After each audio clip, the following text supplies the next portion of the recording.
Beneath the earth, where light dies and silence reigns, he went searching for wonder.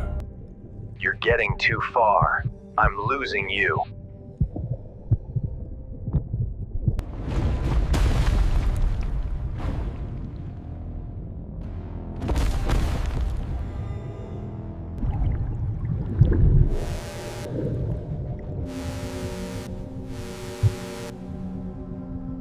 This pocket, pure accident. A miracle measured in inches and minutes. Collapse confirmed. If he's alive, he's behind that fall. Time is killing him.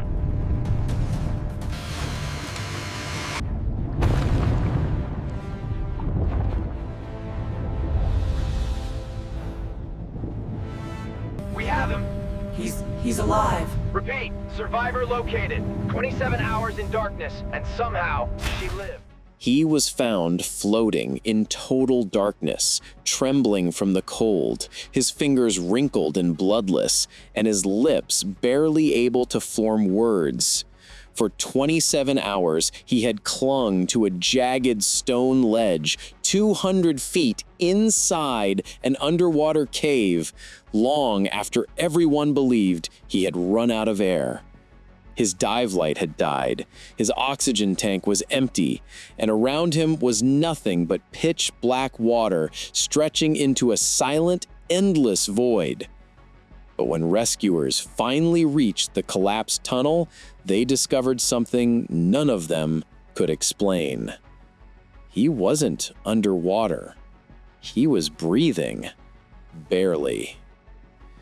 Because hidden behind the rockfall, sealed away from the rest of the cave, was a tiny dome of trapped air, no bigger than the inside of a car, a natural pocket formed by pure chance. Just enough oxygen to keep a human alive, just enough darkness to push a mind to the edge of breaking. And in that pocket, alone with the sound of dripping water and his own heartbeat, a cave diver fought minute by minute to hold on to sanity while the world outside believed he was already dead. This is the true story of the man who survived 27 hours in the black, silent lungs of the earth, suspended between drowning and suffocating, waiting for a rescue that almost didn't come. He remembered none of the voices calling his name, none of the shouts echoing through the narrow stone passages, none of the frantic splashes as rescuers swam toward him. His mind at that moment was somewhere else entirely, drifting between consciousness and the edge of oblivion, where every breath felt like a negotiation with the darkness that surrounded him. But long before the collapse, long before the panic, long before the lights died and he found himself staring into the black nothing of the Earth's hidden veins, the dive had begun like any other. Calm, organized, predictable. The man's name was Elias Brenner, 42 years old, experienced, composed, the kind of cave diver who studied maps of limestone tunnels the way other men read newspapers. He wasn't reckless, nor was he the kind of thrill seeker who ignored risk.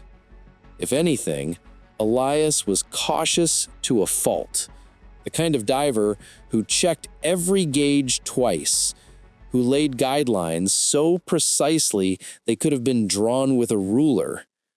He had been diving since age 19, over 20 years exploring submerged caverns across Europe. All the deep limestone throats of France, the flooded mines of Germany, the blue tunnels of Croatia. But the cave that would nearly kill him was one he had visited many times before, a remote underground system in northern Slovenia known among divers simply as the Throat. On maps, it looked harmless, just a small spring flowing into a limestone mouth. But beneath the surface, the cave expanded into a labyrinth of vertical shafts, tight corridors, and long submerged chambers where silt drifted like smoke and visibility could vanish with a single careless kick. Elias loved it. Not for its danger, but for its silence.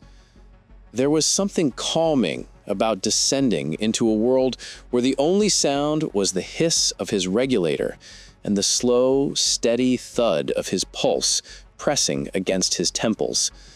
Above ground, life was noise, cars, phones, human voices.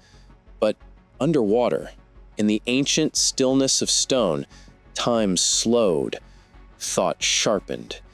The world narrowed into clarity. That was why he returned again and again. On the morning of the accident, conditions were perfect. The spring was calm, the water clear. The sky above the forest was pale and cloudless, promising a quiet day. Elias arrived early, beating even the local diving club's weekend regulars. His gear was laid out with practiced precision. Twin air tanks, backup regulator, dive knife, 3 lights, spare batteries, guideline reels, emergency gas cylinder. He checked each item carefully, feeling the familiar tension in his chest. Not fear, but anticipation, like the quiet pressure before a deep breath. He wasn't diving alone. His partner for the day was Daniel, 31 years old, enthusiastic but disciplined. Elias had trained him years earlier, shaping him into a diver capable of navigating complex environments. Today's route was simple enough: descend into the main corridor, pass through the narrow swim-through known as the gate, then enter the second chamber, where the ceiling arched upward above the water. From there, follow the right-hand passage for 20 meters, inspect the western rock shelf, and return. They had done this route twice before. Nothing unusual, nothing risky, except nature doesn't check schedules. By 10 a.m., they were ready. Elias pulled on his suit, strapped his tanks in place, and stepped slowly into the cold spring water. He felt the familiar grip of the chill tightening around his body, a sensation that sharpened his senses. Daniel entered beside him, giving him a firm nod as they lowered their regulators. "You ready?" Daniel asked. Elias returned a thumbs up. Then they descended. The first thing Elias noticed, as he always did, was the way sound died the moment the water closed over his head. The surface world vanished behind him. All that remained was cold, mudded stillness. He switched on his primary light. A white beam cut through the blue water, revealing the limestone walls around them. Smooth in some places, jagged in others, streaked with veins of darker minerals left behind by millennia of water flow. They moved slowly, equalizing pressure, descending toward the cave's mouth. The entrance was a slit in the stone, barely wide enough for a single diver. Daniel went first, gliding through the gap with careful movements to avoid sediment. Elias followed, keeping his light aimed downward to watch for loose rock. Once inside, the passage widened, the water turning cooler. The cave swallowed them, narrowing briefly before opening into a long, horizontal corridor. Here, visibility was perfect. The silt lay undisturbed across the floor, unbroken by currents. Their lights illuminated the pale ceiling above, where ancient pockets of trapped air shimmered faintly, like veins of mercury. They swam deeper. At 30 meters in, they reached the gate, the narrow swim-through that had challenged many divers. It wasn't dangerous for experienced teams, but it required precision. Elias signaled to Daniel, waited for a response, then watched as his partner slipped through the tight opening, body streamlined, fins steady.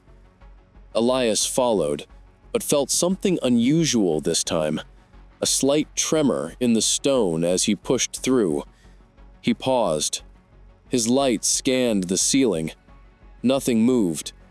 Still, the subtle vibration prickled at his instincts. Once through the gate, the corridor expanded into the first underwater chamber, a vast cavity where the ceiling rose 8 meters above the waterline. Their lights couldn't reach the top, but the faint glow from their beams revealed patches of dried mineral on the rock dome far above. Everything was normal. For now. Elias reached for the guideline reel and secured a tie-off to the nearest rock. Daniel hovered beside him, scanning the walls. They moved on. The second passage sloped downward. The walls narrowed again, pressing them into a long corridor just wide enough for 2 tanks to pass through side by side. Elias took the lead, knowing Daniel preferred following in tight spaces. The water grew colder, darker, the light from their beams swallowed quickly by the stone around them. At 45 minutes into the dive, they reached the western shelf, a long flat surface beneath a jagged stretch of ceiling. Elias inspected the rock, noting small shifts in mineral dust along the cracks. A sign of movement, a sign of instability. He felt a slow tension creep into his chest. He moved closer, running his gloved fingers along the uneven surface. Daniel drifted beside him, shining his light upward. A tiny grain of rock fell from above, just a single pebble, no larger than a fingernail. Elias froze. Daniel noticed his stillness and looked at him, confusion in his eyes. Elias made a fist. Stop. Daniel hovered. Stillness. Then, a deep, low rumble vibrated through the stone. Elias's heartbeat surged. Another rumble, stronger, closer. The cave groaned. He grabbed Daniel's arm, signaling, "Back, now." They reversed direction, kicking hard. Silt rose beneath them, swirling into the water like smoke. The rumbling grew louder. Something cracked in the darkness behind them. The ceiling shifted. The tremor pulsed. Then the world collapsed. A roar like thunder echoed through the stone as the ceiling above the shelf gave way. Chunks of limestone fractured and plunged downward. The water exploded with debris. Elias felt a shockwave slam against his ribs, knocking him sideways. His light flickered wildly as a wall of silt swallowed him. He kicked upward, fighting to escape the cloud. Daniel's silhouette flashed once in his peripheral vision, arms outstretched, startled, trying to pull away, before a surge of rock burst between them, splitting the corridor like a falling door. The guidelines snapped. Darkness consumed everything. Elias's instinct screamed. He kicked blindly through the silt, trying to reach the entrance of the passage. But when he reached the wall, panic clawed its way up his spine. The corridor was gone, buried. The exit, sealed. He felt along the stone, heart pounding, lungs heaving behind his regulator. He kicked upward, but the ceiling gave him nowhere to go. The collapse had trapped him in a narrow, airless chamber with no path to open water. Daniel was nowhere. Elias swallowed bile that rose in his throat. He forced himself to breathe slowly, trying to control the terror threatening to shatter his focus. Then he noticed something. A faint movement of water, a soft pull, a current. He looked upward. A distortion shimmered against the ceiling. A thin, trembling membrane. An air pocket. Small, fragile, barely large enough for a single person. He rose cautiously and broke the surface. Cold air rushed into his lungs, stale, metallic, tainted with the heavy scent of limestone, but breathable. He pushed his mask up, gasping softly. He had survived the collapse. For now. He lifted his light. The cavern around him was the size of a cramped attic. Low ceiling, jagged walls, water filling everything except a small dome where air had been trapped. The surface rippled softly where he had broken through. He called out, voice trembling, "Daniel?" Only echoes answered. He realized with a sickening weight that Daniel might be dead or trapped somewhere else behind the stone.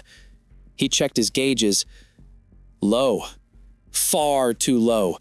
Enough for minutes underwater, not hours.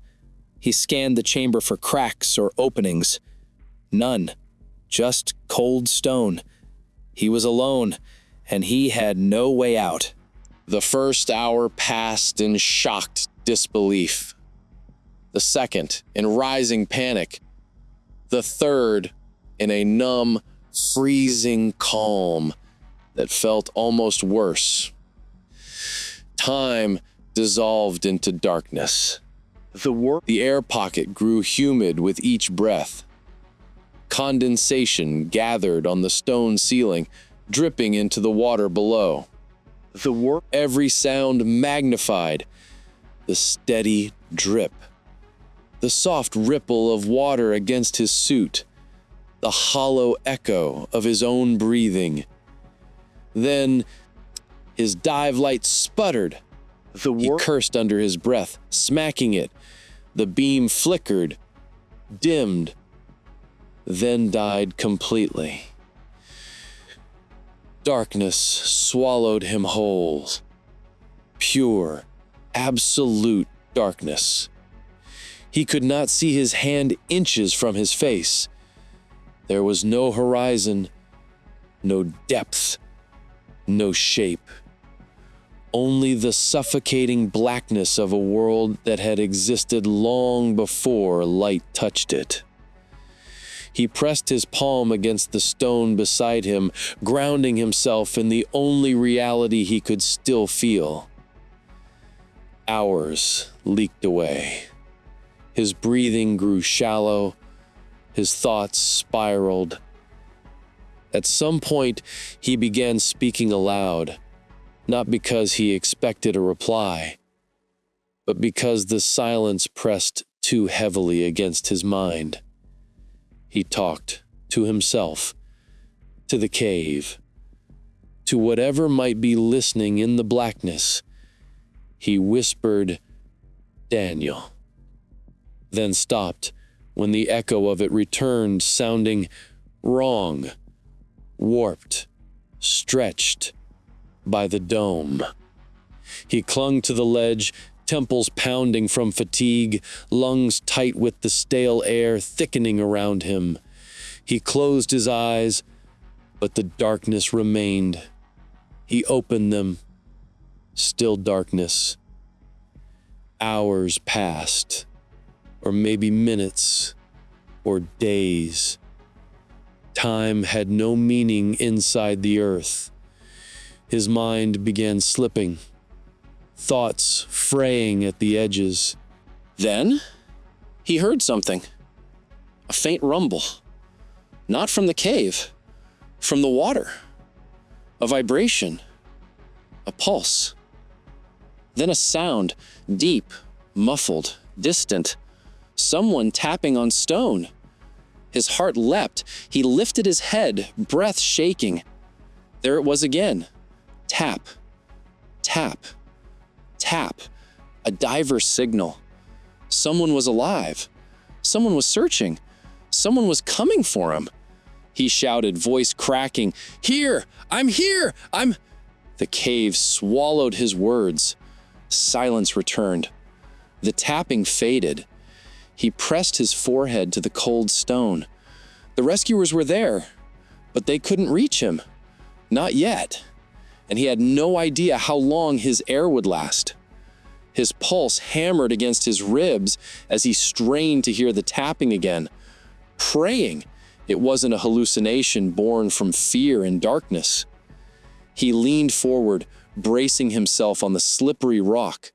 The water pressed against his legs, cold and numbing, rising subtly each time he exhaled, then settling again as he inhaled shallow, trembling breaths.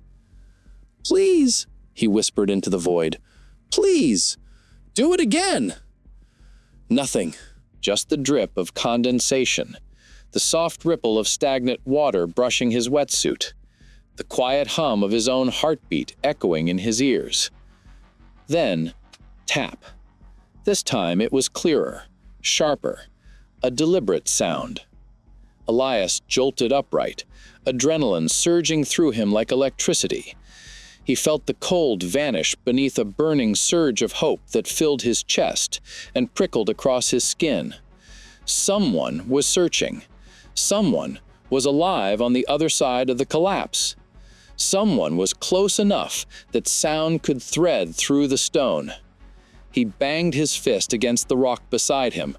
Once, twice, 3 times, a rhythmic pattern every diver knew by instinct. "I'm here. I'm alive. Don't leave." The tapping paused, long enough that he felt panic claw at his throat again. Then an answering sequence returned. It wasn't random. Not water. Not shifting stone. Not an animal. It was a diver. Alive. Communicating. Elias closed his eyes, breathing shakily, gripping the rock so tightly his knuckles whitened beneath his gloves. For the first time in hours, maybe since the collapse itself, he felt the crushing weight of the cave lift from his chest just enough for him to breathe without it hurting. They were coming. He wasn't alone in the dark. But hope is a fragile thing, and caves don't forgive easily. As quickly as the tapping came, it faded again, replaced by muffled movement on the other side of the collapse. Elias heard the dull, grinding scrape of stone being shifted, metal knocking against rock, air bubbles drifting upward through water in rhythmic bursts. They were trying to dig through, but the collapse was massive. He knew that without seeing it. He had felt the shockwave. He had heard the cave break. He had seen the guideline snap like a thread. A few taps could slip through cracks, but a diver could not. Not yet. Elias swallowed hard as the realization settled back into him. The rescue wasn't moments away.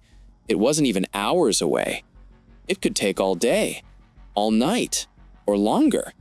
And the air pocket was shrinking, slowly, silently, steadily. He could feel it in the heaviness of his breathing, in the thicker, damp feel of each inhalation, in the faint pressure pushing against his temples. Carbon dioxide was building, oxygen was dwindling, and there was no way to replace it. He lowered himself gently into the water again to conserve energy and reduce surface breathing. His body trembled from cold as the water wrapped around him like a second skin. The ledge beneath him was slick, uneven, barely large enough for his hips to rest. He had to brace himself constantly to keep from slipping back under. Minutes passed, or perhaps hours. There was no way to know. The tapping continued in short bursts. Signal, attempt, scrape, signal, attempt, scrape. But it became more sporadic, more strained. Elias knew the pattern intimately. The rescuer was trying multiple points, searching for a weak spot in the collapse, following the faint echo of Elias's pounding from behind the stone. But every sound was muffled, distant, struggling. A diver was out there, alive, but trapped too, separated by tons of rock. He wondered if it was Daniel. His chest tightened painfully at the thought. Daniel had been right beside him when the cave fell. Daniel had been inches from the collapsing stone. Daniel had been... He forced the thought away. Not now. Not yet. If Daniel was alive, he would have responded immediately to the first signal. This tapping was methodical, cautious, controlled. It felt like the handiwork of a rescue diver following protocol, not a friend calling out in panic, which meant Daniel was either trapped elsewhere or gone. Elias wrapped his arms around himself, sinking lower into the water until only his face remained above the surface. His dive mask floated beside him, half submerged. He adjusted it absently, needing something to do with his shaking hands. He forced himself to inhale slowly, deeply, then exhale, then wait. Breathing too fast would waste the pocket. Breathing too shallow would send carbon dioxide deeper into his lungs. Breathing irregularly would cause panic. He focused on rhythm. But rhythm was hard to keep in darkness, especially when the mind begins to unravel. It started with movement, just a flicker at the corner of his perception. He stiffened, eyes wide, though wide meant nothing here. He saw nothing, only imagined shapes drifting behind the black curtain of the cave. A ripple in the water, a slosh near his leg. He yanked his knees upward instinctively, heart pounding. The water stilled again. For a moment, he listened so intensely his ears ached. Nothing. No sound. Not even a breath besides his own. He shook his head, whispered, "You're imagining it. Just the cold. Just nerves." But the darkness had depth to it. It felt alive, breathing with him, watching him. He pressed his palm against the stone again, needing the sensation of something solid beneath his touch. He counted his breaths. Slow, measured, controlled. Eventually, his heartbeat steadied, but exhaustion crept in next. Heavy, suffocating exhaustion. Every muscle trembled. His eyelids felt thick. His body begged for sleep. But sleep underwater? In an air pocket no larger than a car? Could mean death. If he slipped from the ledge, if he leaned too far, if he rolled over, even a few seconds underwater could be fatal. He had no regulator in his mouth. His tank was empty, his light dead. Sleep was not an option, but exhaustion is not something the body negotiates with. His chin dipped, his head bobbed. He jerked awake, each time more violently than the last. "Stay awake," he whispered harshly. "Stay awake, Elias. His voice cracked. He smacked the side of his face, the sting startling him back into clarity. The water felt colder now, colder than before, colder than it should be. He rubbed his arms, trying to restore circulation. He pressed his hands beneath his armpits, curling inward to conserve warmth. The technique helped a little, but the wetsuit was soaked through, trapping cold rather than repelling it. Cold affects the mind. Cold slows thought. Cold mimics fear. He knew that. He had taught that, but knowing didn't stop it. His teeth chattered uncontrollably. The sound bounced around the chamber in sharp, metallic echoes. Then, another sound. Not tapping, not scraping. A voice. Soft, muffled, unclear. Elias froze. He held his breath, listening desperately. It came again, indistinct but unmistakable. A whisper. His name. His heart stopped. He backed against the rock wall, breath shallow, muscles tense.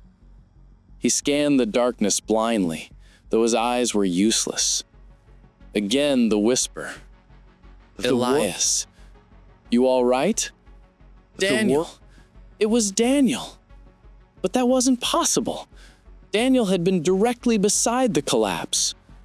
The whisper came again, closer this time.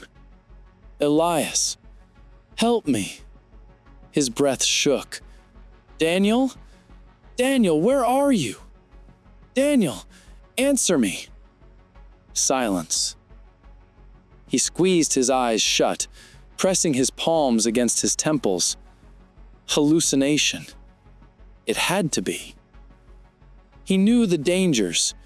When oxygen diminishes and carbon dioxide rises, the brain fires unpredictable signals. People hear voices. People see lights. People recall memories as if they were real. But knowing that did nothing to slow the terror spreading through his chest. He gripped the rock so tightly, his nails bent beneath his gloves. "Daniel, if you're alive, give me a signal, anything. Tap on the stone. Please." He waited. 1 second. 2. 10. Nothing. The darkness settled heavier around him. He dragged his wet hair back, trying to steady his breath. He whispered a half-formed prayer. Not to be rescued, but simply to stay sane. Minutes passed. Or longer. Time twisted in the dark. His legs were numb. His fingers tingled. His throat felt dry. His lungs felt heavy. He forced himself to focus on reality. The water, the stone, the air pocket. These were real. The whisper was not. He exhaled shakily, leaning back again, and froze. Something touched his ankle. Not water, not rock. Something soft, alive. He jerked his leg upward, kicking wildly. The water splashed violently against the dome, sending droplets raining over him in cold sprays. He scrambled onto the ledge, chest heaving, dizzy with panic. What? What was that? He gasped. He stared into the dark, trembling uncontrollably. Nothing moved. Seconds passed. Long, cold, merciless seconds. Then he realized it was nothing. It was just his own fin drifting against him, loosened by the collapse, floating free in the water. He laughed, a short, broken sound, half relief, half despair. The cave was attacking him with shadows of his own mind. He clutched the ledge again, the stone grounding him. He had to hold on. He had to stay alive. He had to stay awake. Because at some point, the tapping would return. And if he missed it, if he failed to answer, they might assume he was gone. He leaned his forehead against the stone, forcing his breath into a steady rhythm. I'm alive. I'm still here. I'm not going anywhere. He leaned his forehead against the stone, forcing his breath into a steady rhythm. I'm alive. I'm still here. I'm not going anywhere. But the darkness moved closer. Not physically, but mentally. It crept into the edges of his thoughts, into the spaces between each breath, into the quiet, repeating itself like a heartbeat. You're alone. You're trapped. You're running out of air. He felt tears gathering in the corners of his eyes, warm at first, before cooling on his cheeks. For the first time since the collapse, he truly understood the scale of the threat. Not drowning, not suffocation, not the cold. The darkness itself. A darkness so total, so complete, so absolute that it could unmake a man long before the cave ever did. He held on to the rock, whispering the only truth that mattered. Stay awake, stay awake, stay awake.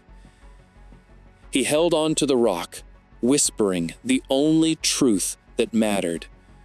Stay awake, stay awake, stay awake. The darkness felt thicker now, as if it had depth, as if it pressed inward from all sides with a slow, deliberate weight that made each breath feel heavier than the last. Elias curled his arms around his chest, trying to anchor himself against the fear rising inside him like a tide. His fingers dug into the rough stone, scraping against its cold, wet surface until his knuckles throbbed beneath the gloves. He tried to focus on something, anything, other than the void. His breathing, tight, shallow, the faint drip of condensation, the soft ripple of water lapping against his thighs. But even these sounds twisted in the darkness, warping into rhythms that played tricks on his mind. At times, the dripping seemed to echo in patterns that resembled footsteps. At others, the water seemed to pulse with a heartbeat that wasn't his own. "Stop," he whispered to himself, squeezing his eyes shut. "It's just the dark. Nothing else, nothing real." But darkness doesn't need to be real to feel alive. He forced himself to shift slightly, adjusting his weight before the cold could numb him completely. The movement sent a fresh spray of droplets falling from the dome above, landing on his hair, his cheeks, the back of his neck. Each icy touch made him flinch, reminding him how quickly his body was losing warmth.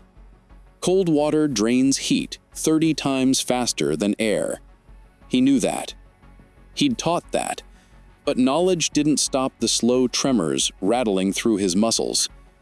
He lifted his chin, drawing in a deeper breath. The air tasted heavier now, thicker, wetter. The sharp sting of oxygen-rich air had faded. In its place, a dull, stale taste clung to the back of his throat. His breaths came with more effort, as though each one required coaxing from a shrinking pocket of safety. He leaned back against the stone, his mind drifting. And that's when the memories began. Not hallucinations, not voices in the darkness, just memories, unbidden, sharp, painfully clear. He saw his father standing on the shore of a lake in Bavaria, teaching him to dive at age 10. His father's laugh echoed in the air as Elias surfaced from the muddy water, triumphant and breathless. He felt again the rough texture of the dock beneath his hands, the warmth of sunlight drying droplets on his skin. The memory faded, replaced by another, his first real cave dive at 19, terrified and exhilarated in equal measure, heart pounding like a drum as he descended into a submerged corridor with an older diver guiding him. He remembered the exact taste of his first breath underwater, the metallic tang of the regulator, the cold press of the deep. He remembered how strangely peaceful he felt, drifting between rock and shadow, with nothing but light and breath to keep him alive. But memories are dangerous when the mind begins to drift. They soften reality. They blur the present. He snapped himself back, blinking in the dark. He lifted his head. Something had changed. The water level had risen, only by a few centimeters, but enough that the cold lapped higher against his chest. He pressed his palm against the dome, feeling the slick surface. Then he inhaled deeply. The air was definitely heavier. His chest felt tighter. His breathing took more effort. The air pocket was shrinking. He stayed perfectly still, his mind racing. There were only 3 possibilities. The cave was slowly filling due to a shift in water pressure. His own breathing was reducing the oxygen. or the water outside the collapse was rising due to rainfall or distant currents. None were comforting. He tried to think logically. Focus. He needed to conserve oxygen. He needed to slow his heartbeat. He needed to reduce movement. He lowered himself until only his mouth and nose remained above the surface, his body submerged to conserve heat and minimize breathing volume. The cold bit into him, but it was a calculated trade. He clung to the ledge again, eyes open, even though they saw nothing. Minutes passed, or hours. He couldn't tell anymore. Then, a sound. Not tapping, not voices, not hallucinations. A mechanical whir. Faint, muffled, but unmistakable. A diver's propulsion unit. His breath caught in his chest. His hope surged, wild and overwhelming. He pushed himself upright, gripping the ledge as tightly as he could. He listened. The whirring grew louder, then faded, then returned from another angle, bouncing through the stone in strange, distorted echoes. Someone was scanning the cave system. Someone was sweeping the chambers with a diver propulsion vehicle, searching for survivors. He banged his fist against the wall again, hard, over and over, each strike dulling the nerves in his hand. Here! I'm here! I'm alive! The mechanical hum paused. A second later, 3 sharp taps echoed faintly through the rock. Elias nearly sobbed with relief. They had heard him. The noise of the propulsion unit ceased. Someone switched to swim by hand mode to listen more carefully. More taps. Closer this time. Clearer. Elias responded with everything he had. For several minutes, the signals continued, a rhythmic conversation through meters of solid stone. I'm here. I hear you. Hold on. We're coming. He couldn't hear the words, but he understood the meaning. Then the scraping began again. Slow, heavy, methodical. Metal tools striking rock, debris shifting, the muffled grunt of effort transmitted through water and stone.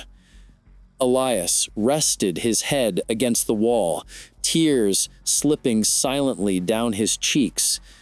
He wasn't alone. He wasn't abandoned. They were fighting to reach him. He closed his eyes, whispering, "Thank you."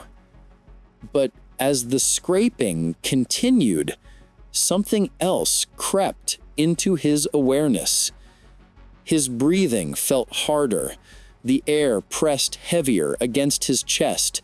His fingertips tingled, not from the cold, but from something else. Hypoxia. He drew in a slow breath, trying to steady it. The air pocket had shrunk again. The water was rising.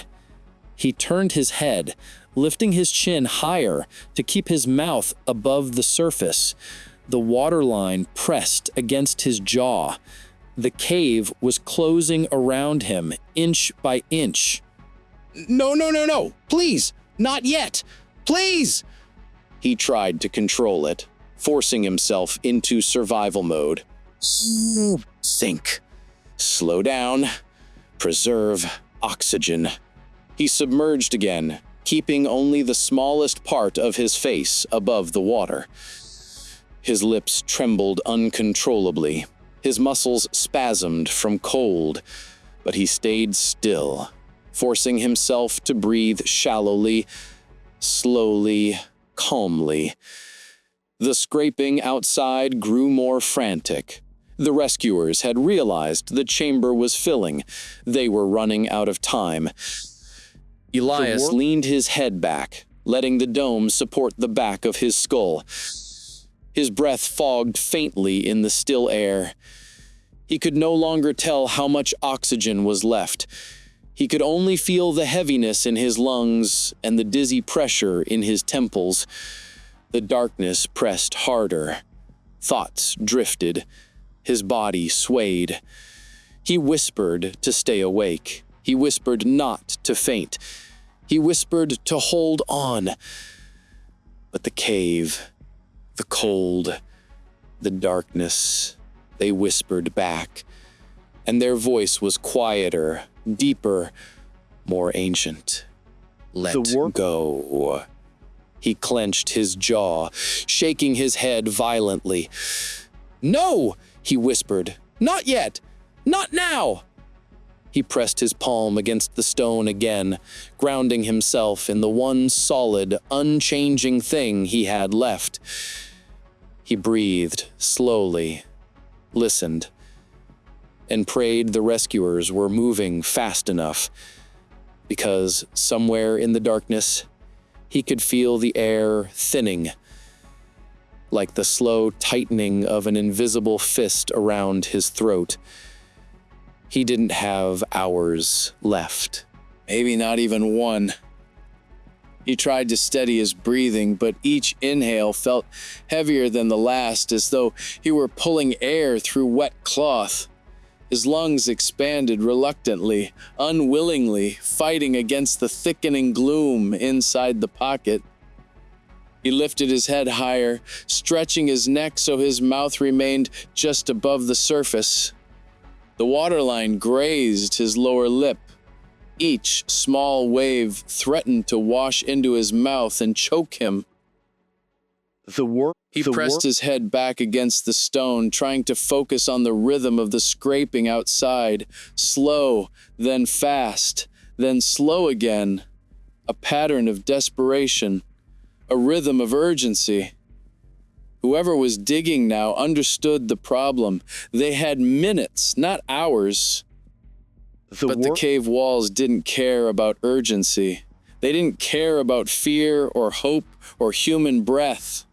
They had stood for thousands of years, in silence, carved by water drop by drop, indifferent to the small life trembling in this one tiny dome. Elias swallowed hard, the motion painful. His throat felt raw from the dry, stale air.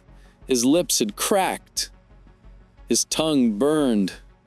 He lifted a shaking hand and cupped water into his mouth, just a sip, enough to wet his tongue, but not enough to risk lowering the air further. The cold hit him instantly, shocking. His teeth rattled so violently he nearly bit his tongue. He clenched his jaws, forcing them together, trying to stop the uncontrollable shivers. The tremors racked his entire body, plates of cold weaving through his muscles like electric currents. His feet tingled painfully, then went numb. His fingers felt stiff, wooden. He rubbed them together, but there was no warmth left to bring back. His body was shutting down. Not scraping, not tapping, not a voice. Air. Fresh air. His breath hitched, heart pounding violently. He pressed his ear against the rock. Yes, there it was again. A subtle hissing, faint but unmistakable. Air moving through a gap, a fracture, a hole. They had reached a weak point. He dragged in a deep breath, feeling his chest expand painfully. Relief washed through him, warm as sunlight. But it was short-lived. Fresh air meant a breach, but it didn't mean escape. Not yet. The rescue team was close, dangerously close. But close wasn't enough. He forced himself to listen carefully, timing the pattern. The air seeped through in intermittent bursts, pushed by the diver outside as they expanded the opening. Then the bubbling grew louder, sharper, more chaotic. The rescuer had switched tools. A chisel? A crowbar? A hydraulic spreader? Metallic clinks, muffled through stone. He imagined them working in the darkness, carefully avoiding another collapse, clearing debris piece by piece. He whispered, "Please hurry. Please." His voice cracked. The air pocket felt tighter. The water rose again, just an inch, but enough that he had to tilt his head farther back. His neck ached from the strain. His shoulders trembled violently, muscles burning from cold and fear. He felt it, a sudden pressure shift, a puff of colder air brushing across his face, a faint, narrow gust. He gasped involuntarily. Fresh air. Real air. It shot through a tiny fracture in the rock, cooling his face like a winter breeze. He inhaled deeply, greedily, filling his lungs with oxygen that didn't taste stale or heavy or contaminated. It burned his lungs with its freshness, a sharp sensation that made him gasp a second time. He pulled himself higher onto the ledge, searching the darkness for the source. He couldn't see it. He could barely see his own hand, but he felt the draft brushing the water's surface.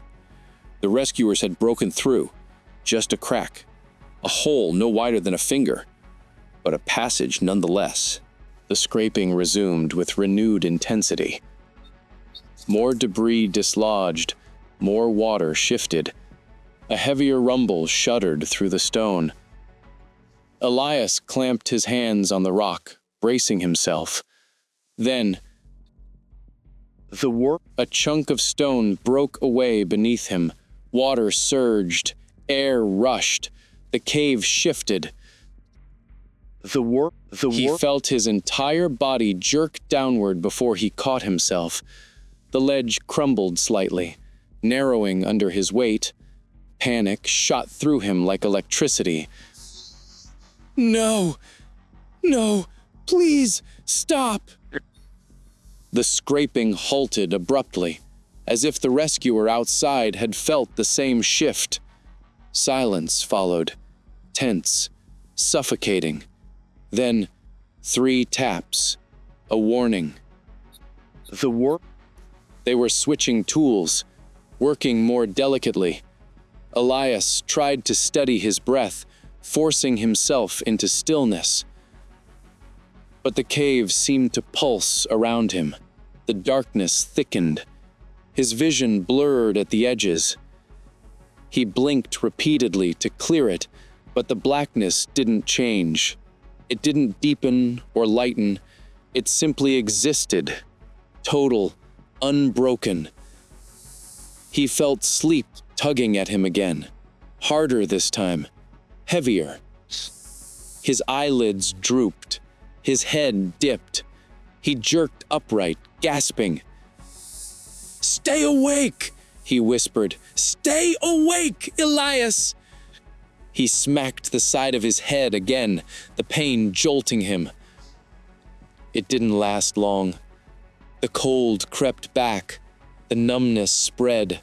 His thoughts slowed. He drifted. The darkness moved, softly, silently, curling around his mind like fog. He saw flashes of memories again, hands on his shoulders, a warm kitchen, a woman's laugh, a dog barking softly, sunlight on a table. None of it made sense. None of it belonged here. But his mind clung to them, desperate for anything that wasn't stone and water and death. He drifted deeper. Then a voice cut through the haze, not a hallucination, not a memory, clear, sharp, real. "Elias, hold on! We hear you!" He snapped awake so violently he nearly slipped off the ledge. Someone was calling to him, someone real. A diver had breached a small channel, large enough now for sound to travel through. He choked out a sob. I'm here, I'm still here!" "Stay still," the voice shouted. "We're almost through." He pressed his forehead to the stone, relief pouring through him so forcefully that his chest shook with it. He wasn't alone. Not anymore.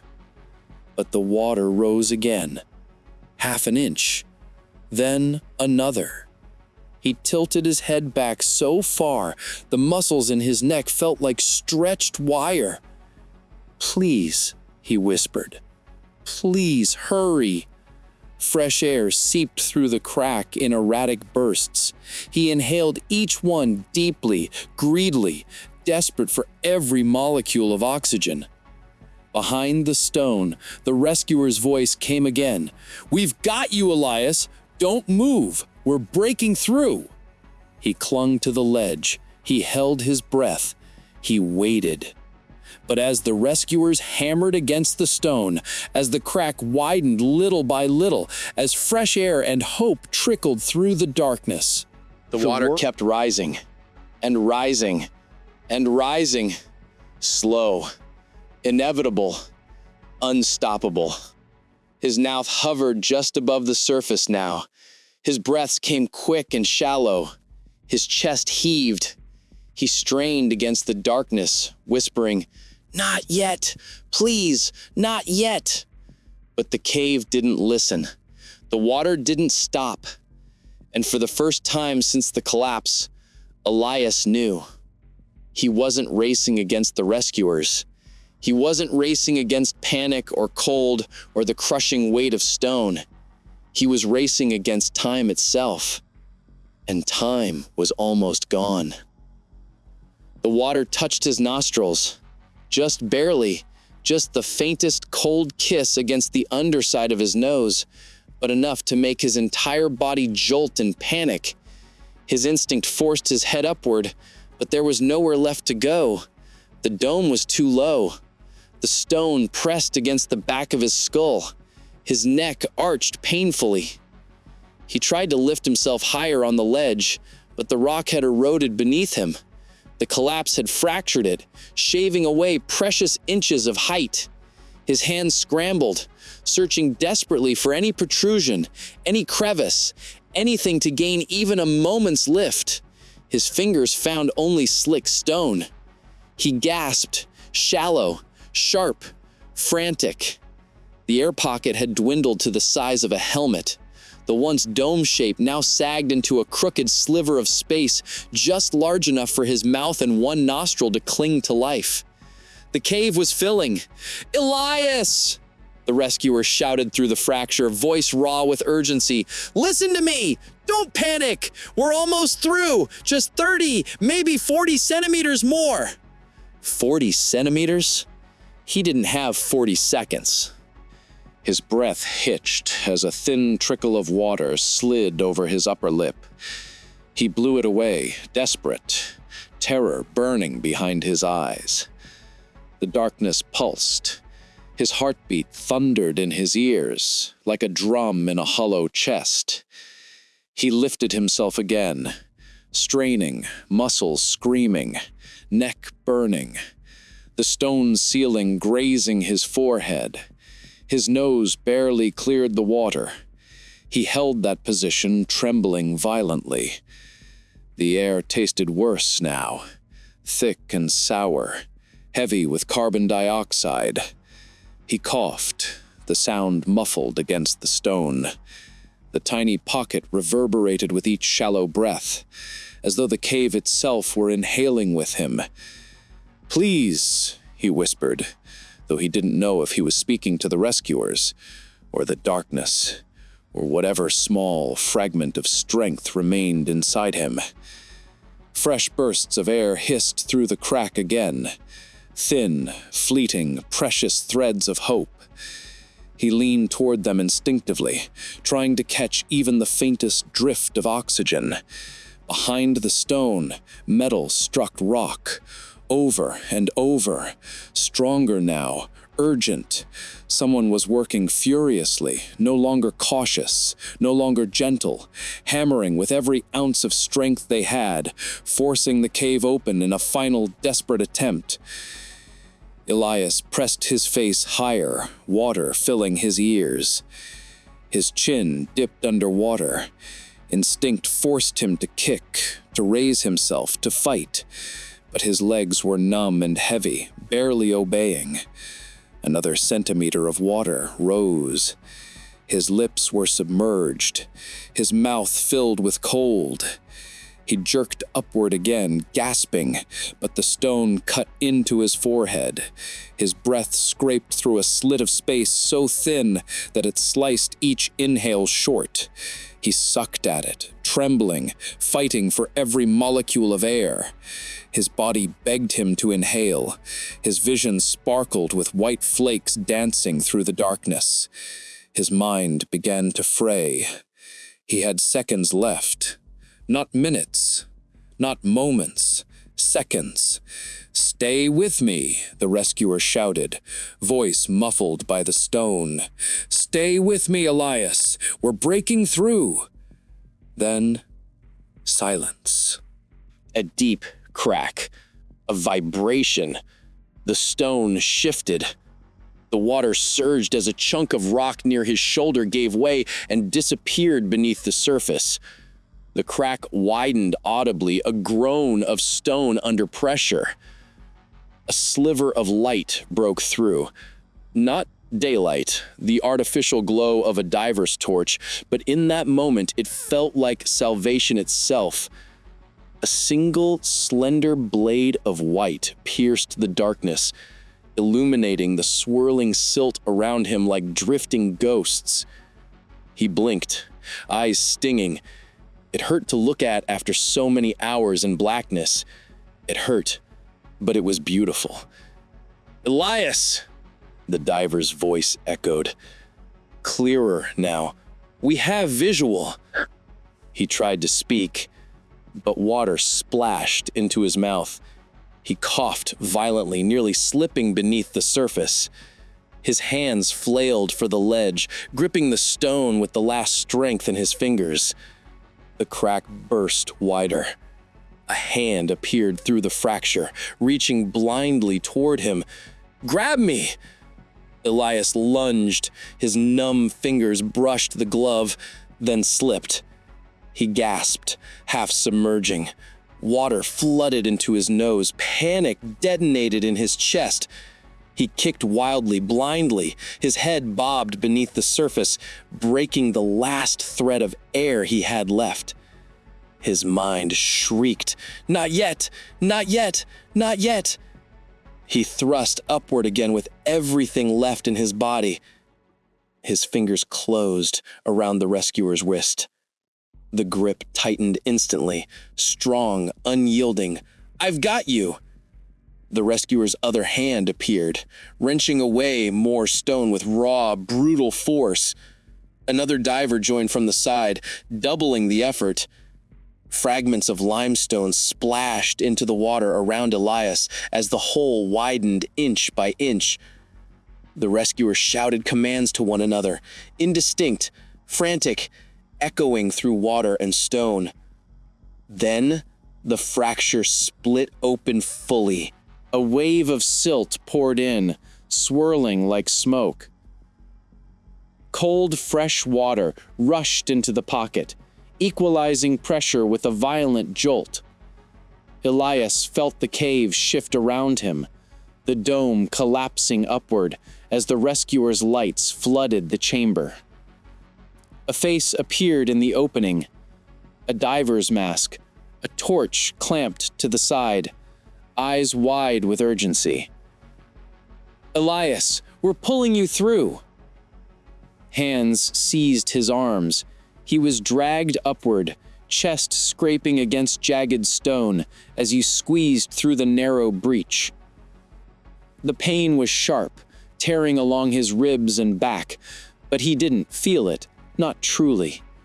He felt only air rushing past him, cold and clean, flooding his lungs. Then he broke through the collapse and into the rescuer's chamber. Their lights blinded him. Their voices overwhelmed him. The water felt warmer, safer, alive with motion and hope. He gasped violently, sucking in huge, heaving breaths, coughing hard enough that his whole body convulsed. The strong arms held him upright, A regulator was shoved toward his mouth. "Breathe, Elias! Breathe!" He latched onto it, sucking down sweet, pressurized oxygen, the familiar taste rushing into his lungs like a second chance at life. His vision blurred, his muscles collapsed. He sagged against them, trembling uncontrollably. Somewhere through the ringing in his ears, he heard the diver closest to him shout down the passage, "We have him! Elias is alive!" Cheers echoed faintly through the limestone. He wanted to answer them, to say thank you, to say he was still here, to say anything, but his voice failed. His throat was too raw, his chest heaved. Instead, he let his head fall against the rescuer's shoulder, the warmth of another living human grounding him after endless hours in the dead, silent dark. He closed his eyes. For the first time since the collapse, he knew he wasn't going to die. But the journey back out of the cave, through narrow passages, dangerous choke points, and the remains of a freshly unstable collapse zone would be long, brutal, and uncertain. Deep inside the earth, rescue was only the beginning. The moment Elias was pulled free of the collapsed chamber, the rescuers tightened their grip on him, stabilizing his trembling body. His mask was gone, his fins were gone, his strength was gone. Only the regulator between his teeth kept him tethered to life as they held him suspended in the cold water of the adjoining cavern. "Stay with me," the lead rescuer murmured, voice calm but strained. "You're safe now. You're safe. Safe." The word drifted through Elias's fogged mind like a distant echo. Safe didn't feel real. Not yet. Not after the crushing darkness of the pocket. Not after breathing air that tasted of metal and death. Not after drinking enough cold water through trembling lips to numb every nerve in his face. But he clung to the regulator mouthpiece, drawing in slow, deep breaths, feeling oxygen spread through his chest like warmth seeping into long frozen limbs. Lights moved around him, beams cutting through swirling silt, illuminating the ragged edges of the broken stone. The rescuers were moving quickly, each motion precise, practiced, necessary. There was no celebration, no pause, no relief. They had him, but they were still deep underground. The cave didn't celebrate. The cave didn't forgive. The cave didn't care. One of the divers positioned himself under Elias's left arm, another on the right, forming a steady three-person chain. Their buoyancy compensators lifted the group slowly, carefully, inching away from the jagged rocks that lined the narrow tunnel. "Watch the ceiling," someone said. "Debris is still falling." Elias tried to raise his head to look, but the lead rescuer gently pressed it back against his shoulder. "Don't move. Keep breathing. That's it." They finned slowly through the fractured chamber, their light sweeping over the rubble. Fresh cracks veined across the stone, like pale lightning frozen in place. Dust hung suspended in the water, swirling with each movement. The collapse zone loomed behind them, a jagged wall of shattered limestone that sealed the tiny air pocket completely. Elias stared at it through watery eyes, his mind barely able to comprehend the simple truth. If the crack hadn't formed when it did, if the rescuers had been minutes slower, if the air pocket had been shallower.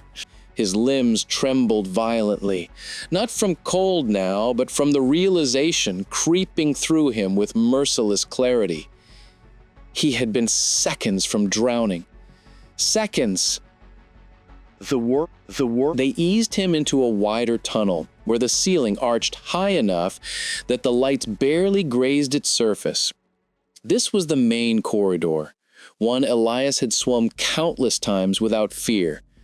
But now, with the weight of the earth pressing down from above and the memory of the collapsed chamber behind him, the tunnel felt unfamiliar, too tight, too dark, too alive. The rescuers moved with practiced precision, The diver on his right constantly scanned the walls, checking for new fractures. The one on his left maintained steady contact, ensuring Elias stayed centered in the water column. The lead diver moved ahead, illuminating the path while calling back instructions. Slow down through this section. Low ceiling, watch your tanks. Visibility dropping, stay close. They descended slightly into a sloping passage. Elias felt his stomach lurch at the angle, a rush of old fear flooding back as the water pressed against him. He gripped the rescuer's arms tighter. "I know," the diver whispered, sensing the shift. "We're with you. We're not letting go." They continued deeper into the cave's arteries.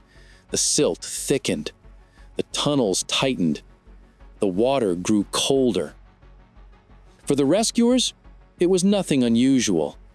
For Elias, it felt like slipping back into the lungs of the earth, the same lungs that had nearly crushed him. His breaths came faster. The regulator hissed with each inhale, his shoulders rising and falling in quick, sharp movements. The lead rescuer placed a hand on Elias's chest, steadying him. "Slower. In through your nose, out through your mouth. Match my breathing." He tried. Failed. Tried again. Slowly, painfully, his rhythm steadied. Then the tunnel narrowed. Not by much, just enough that the rescuers had to turn slightly to fit through. But for Elias, the sudden closeness of the stone pressed like a crushing weight against his mind. The walls loomed too near. The ceiling dipped too low. The water felt thicker. He froze. His legs spasmed. His grip tightened. His breath stuttered. "Don't stop," the diver on his left murmured. "We need to keep moving." Elias shook his head, eyes wide, regulator trembling between his teeth. The memory of the collapsing ceiling surged forward, sharp and unstoppable. He felt the air pocket shrinking again, felt his mouth filling with water, felt helplessness clawing back into his throat. The rescuers stopped instantly, a practiced response to panic. They turned him to face them, their masks inches from his.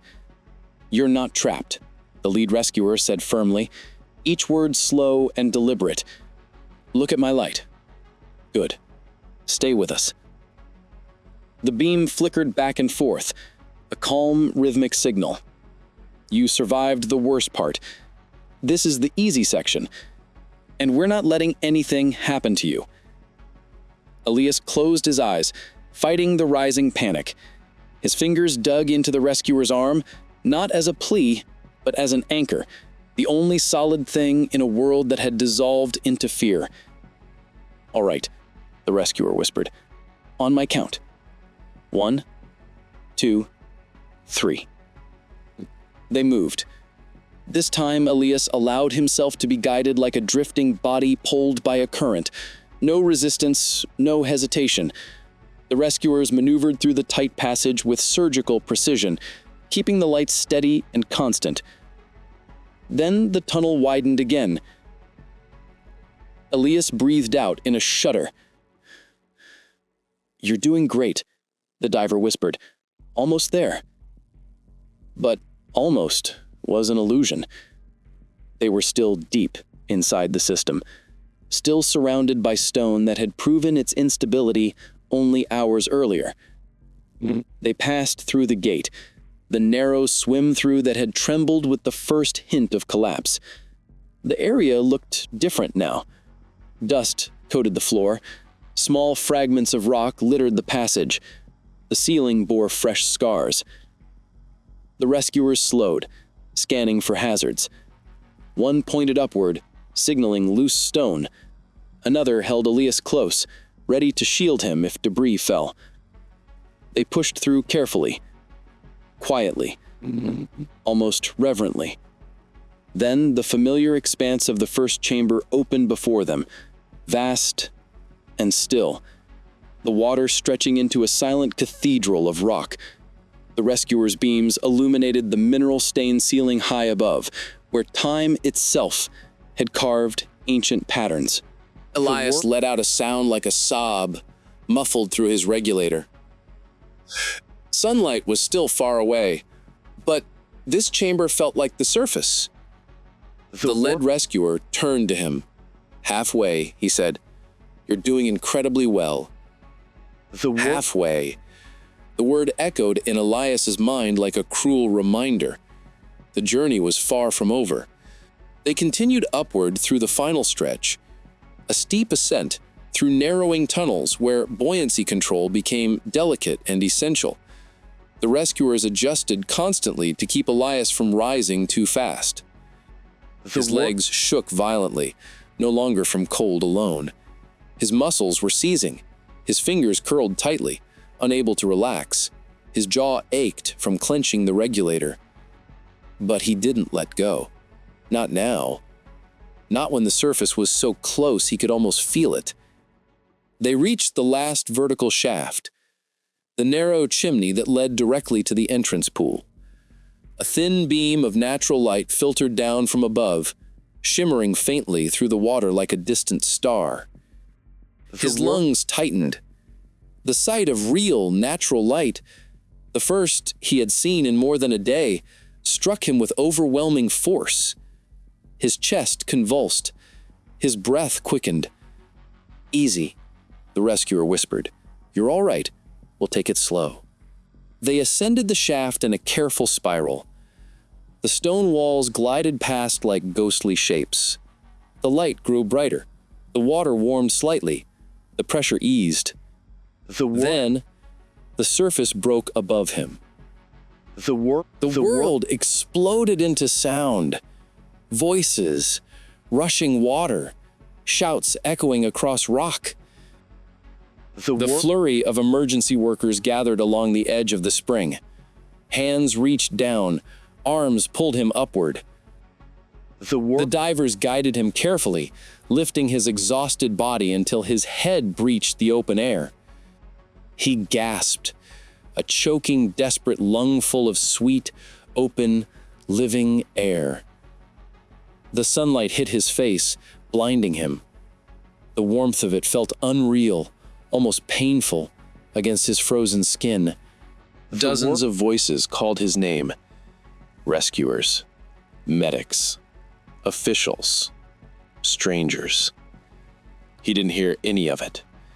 He was crying without realizing it, silent tears that traced warm paths down his cold cheeks as he clung to the rescuer's shoulders. He was alive. Against everything the cave had thrown at him, he was alive. They wrapped him in blankets, placed an oxygen mask over his face, checked his pulse, his temperature, his eyes. He was barely conscious, barely coherent, but his breath was steady. Someone squeezed his hand, a rescuer whose face he never clearly saw. "You did everything right," the man said softly. "You fought for every breath. You held on." Elias tried to speak. His voice cracked into a whisper. "Daniel." The rescuers exchanged glances. A medic knelt beside him, voice gentle, steady. "We recovered him. Further inside, he didn't make it." Elias closed his eyes. The world blurred. The sound of the spring faded.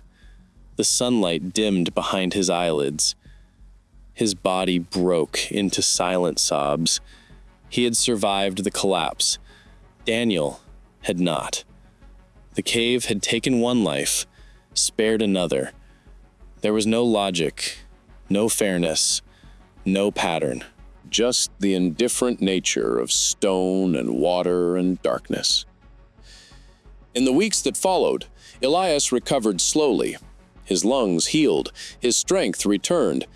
But the psychological wounds, the darkness, the whispers, the suffocating fear stayed with him. Nights were the worst. The dripping sound, the taste of stale air, the feel of cold water rising over his lips. He woke gasping, clawing at his blankets, searching for the regulator that wasn't there. But he survived. He lived on. And in time, he returned to the cave, not to dive, not to explore, but to stand at the water's edge and acknowledge the place that had nearly ended him. He stood there alone, silent, still, breathing deeply. He didn't fear the cave anymore. He respected it, the same way a survivor respects a storm or a fire or a wild animal. Some places in this world are reminders of how thin the line between life and death truly is.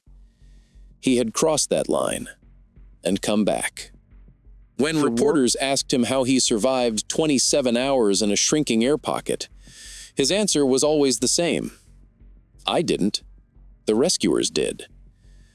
But in the deep, quiet hours of night, when only memory keeps him awake, Elias knows the truth runs deeper. He survived because he refused to let darkness have the last word. He survived because he held on, even when the cave told him to let go. He survived because something inside him, something primal and human and stubborn, whispered back to the earth. Not today. And in the end, that whisper was louder than the cave.